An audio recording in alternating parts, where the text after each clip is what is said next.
ನೀವು ನೋಡ್ತಾ ಇದ್ದೀರಾ ಕರ್ನಾಟಕ ಬೀಟ್ ನ್ಯೂಸ್. ಭೀಕರ ಬರಗಾಲದ ನಡುವೆ ಹಳದಿ ರೋಗಕ್ಕೆ ತುತ್ತಾದ ಹೆಸರು ಬೇಳೆ.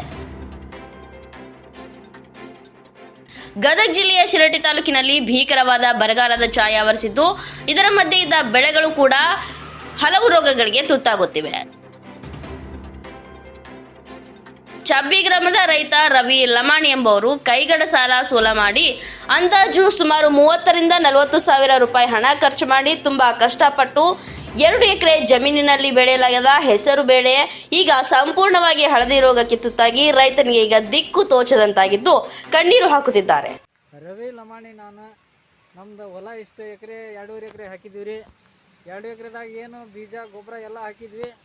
ಮತ್ತು ಅದಕ್ಕೆ ಎಣ್ಣೆ ಎಲ್ಲ ಹೊಡೆದ್ರು ಏನು ಪ್ರಯೋಜನ ಆಗೋಂತಿಲ್ಲ. ಎಲ್ಲ ಹಾಕಿದ್ದ ಆಳ ಮವಳ ಎಲ್ಲ ಹಿಡಿದ ಅಂದ್ರೆ ಒಂದು 30,000-35,000-40,000 ರೂಪಾಯಿ ಖರ್ಚಾಗೈತ್ರಿ. ಏನು ಮಾಡಿದ್ರು ಕಂಟ್ರೋಲ್ ಆಗೋಲ್ರಿ. ಈಗ ಅದಕ್ಕೆ ಪರಿಹಾರ ನಿಮ್ದು ಏನಿದ್ದಿದ್ದು ಮಾಡಿಕೊಡ್ಬೇಕಂತ ಹೇಳೋಂತೀನಿ ನಾನು. ಹಳದಿ ರೋಗ ಬಂದು ಇದು ಏನು ಕಂಟ್ರೋಲ್ ಮಾಡಿದ್ರು ಕಂಟ್ರೋಲ್ ಆಗಲಿಲ್ಲ ರೀ. ಎಲ್ಲ ಪ್ರಯತ್ನ ಮಾಡಿದ್ವಿ, ಹಂಗೆ ಆತ್ರಿ. ಅದು ಮತ್ತು ಸ್ವಲ್ಪ ಕಂಟ್ರೋಲ್ ಆಗುತ್ತೆ ಅಂತ ಬಂತು ಬಿಟ್ಟಿದ್ವಿ ರೀ.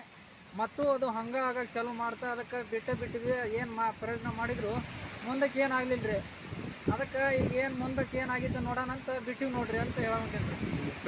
ರವಿ ಲಮಾಣಿ ಅಂತ್ರಿ, ಚಬ್ಬಿ ಗ್ರಾಮ ರೀ, ಶಿರಹಟ್ಟಿ ತಾಲೂಕು ರೀ.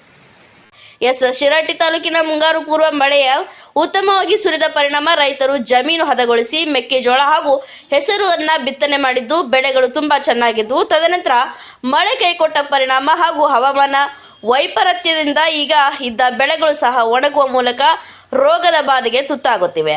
ಒಟ್ಟಾರೆಯಾಗಿ ಈ ಭಾಗದ ರೈತರು ಈಗ ತೀವ್ರವಾದ ಬರಗಾಲದ ಛಾಯೆಯನ್ನು ಎದುರಿಸುತ್ತಿದ್ದು, ಸರ್ಕಾರ ಶಿರಹಟ್ಟಿ ತಾಲೂಕನ್ನು ಸಂಪೂರ್ಣವಾಗಿ ಬರಗಾಲ ಪೀಡಿತ ಪ್ರದೇಶವೆಂದು ಘೋಷಿಸುವ ಮೂಲಕ ರೈತರ ನೆರವಿಗೆ ಧಾವಿಸಬೇಕಾಗಿದೆ.